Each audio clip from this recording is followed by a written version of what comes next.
Welcome. Today, we're going to walk you through the simple steps to enable WhatsApp group members to send messages in your group. This updated guide will help you customize your group settings for better communication and engagement. Let's get started. First, open the WhatsApp app on your smartphone. Once the app is launched, navigate to the group where you want to make changes.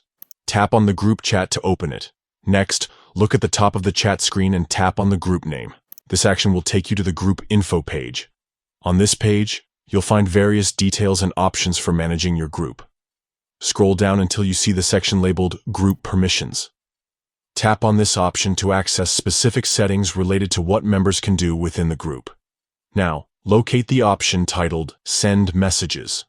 By default, this feature might be turned off, meaning only admins can send messages in the group. To allow all members to send messages, tap on the toggle next to Send Messages. When it switches from gray to green, it means the permission has been enabled. Once you've made this change, all group members will immediately be notified that they can now send messages in the group. Additionally, their text input box will reappear, allowing them to actively participate in conversations. And that's it.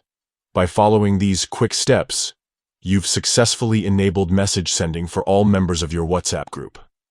This setting promotes active participation and makes your group more engaging and collaborative. Thank you for tuning in. Enjoy managing your WhatsApp groups with this helpful feature, and happy chatting.